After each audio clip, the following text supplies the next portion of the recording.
have been good. You know, after the last debate, I went up 11 points in the poll. I went up 11 points right after the debate. The poll came out. I went up 11 points because of the debate. So I want to do the debates. They're good for me, but I don't think she can treat me fairly, and I'm not a big fan of hers. Maybe I know too much about her. You and I have been doing interviews for at least a decade. And you've changed your position on some issues, but on certain national security issues, you've been remarkably consistent. It's true. And I want to get specific with you on what you would do if you were elected president. This is October 2008. This is what you said about Iraq. Hey, look, it wasn't Saddam Hussein that attacked the World Trade Center, okay? In fact, those people, when they sent their families back, most of them went back to Saudi Arabia. It wasn't Saddam Hussein that took down the World Trade Center. And in fact, Saddam Hussein killed terrorists. They had very few terrorists because he didn't want terrorists in Iraq, and he killed terrorists. So we go and attack Saddam Hussein. Now, Iraq now is the #1 breeding ground for terrorists. All the terrorists go to Iraq to learn their trade. You know, we all have trades, right? And they go to Iraq. But you didn't have that when Saddam Hussein was running Iraq with an iron fist. Now you do. Now, we took out Saddam Hussein. What have we created? A mess. And the day we leave Iraq, it's going to be, forget it. And there's not one word in that I would change. Not even a word.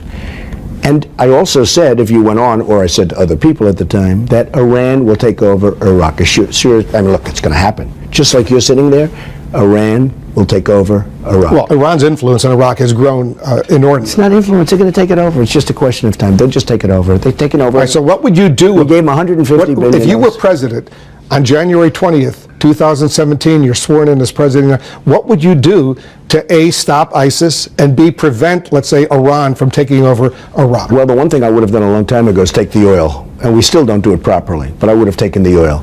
And when we left, we shouldn't have been in Iraq, and I said, don't go into Iraq, and don't go in, you're going to destabilize the whole Middle East. Another thing I said there, if you go on, you're going to totally destabilize the Middle East, and Iran is going to take over. Okay. Now we're in, because of stupid decisions, we're in, and they didn't knock down the World Trade Center, by the way, okay? They had nothing to do with knocking down the World Trade Center. So we're in Iraq. We spent $2 trillion, thousands of lives, wounded warriors all over the place we're in. And now Iran is taking it over. I would take the oil, but I would have taken the oil when we left. As bad as it was, we shouldn't have been there. I would have taken the oil when we left.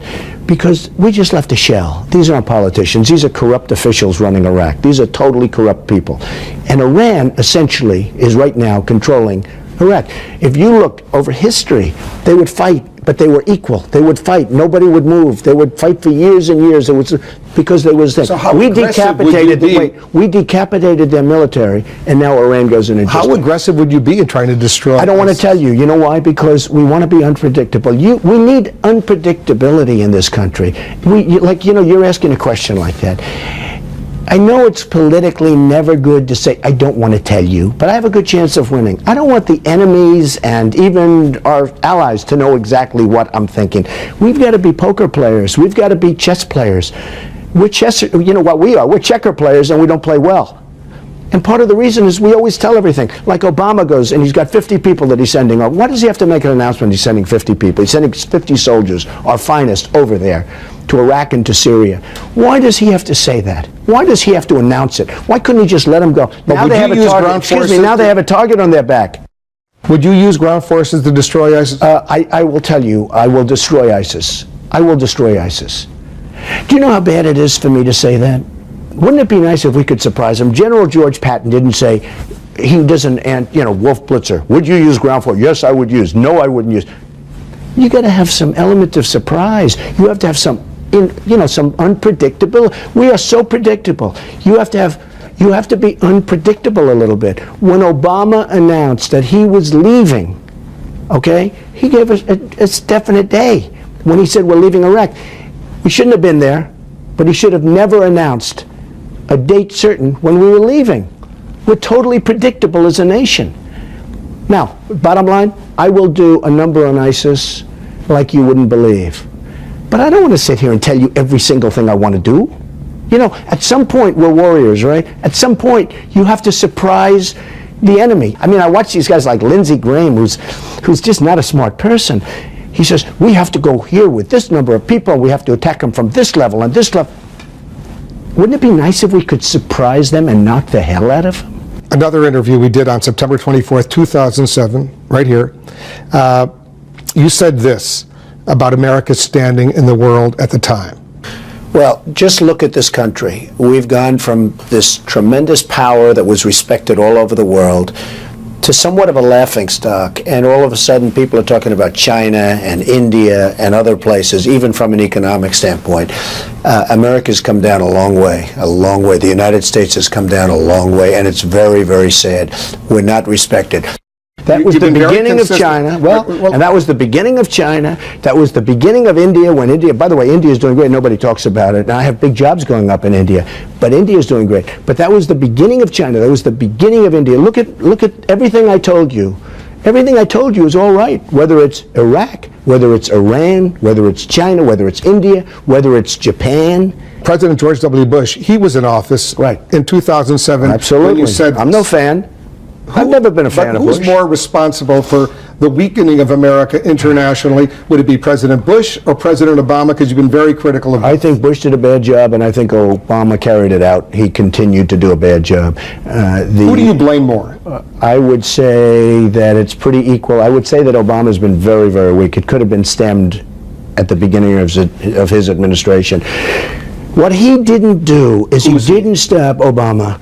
The devaluation of the Chinese currency has absolutely destroyed us. It's killed us. They have created one of the great thefts of all time. They have stripped our country of jobs, of money, of factories. You look at the number of factories that have closed. And I'm not only talking about China, I'm talking about other countries too. Look at Mexico, what they're doing to it. It's unbelievable. That's a mini version of China.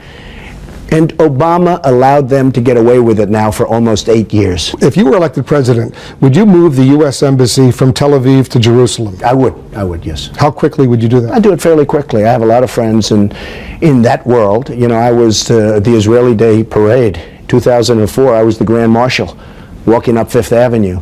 And I have great relationships to Israel. And by the way, the worst thing that's ever happened to Israel is Barack Obama, and especially with respect to this horrible deal that we just made with Iran.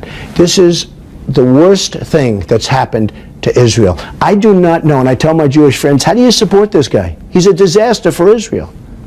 And most of them don't know. They say, we don't know. It's almost like it's a habit. Back in 2008, when we spoke, you called Sarah Palin, who has now endorsed you, quote, very impressive, and you said you would trust her with the economy.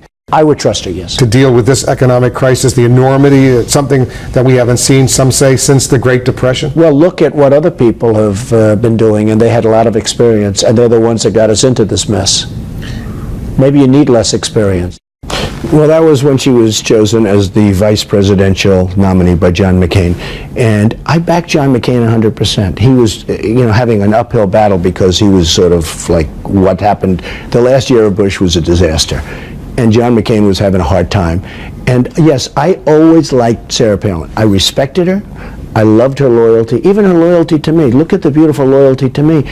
She went out the other day and backed me in front of thousands of people. We had a packed arena at Oral Roberts University, and it was packed. Bernie, by the way, does not get crowds like that. You get very big crowds. There's no doubt about that. And we've mentioned that. And Bernie is many times. second.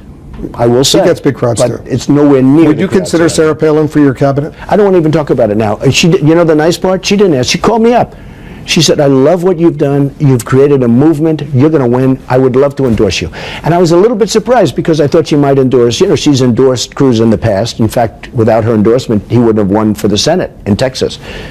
So I was really impressed that she did that, but she never asked for a thing.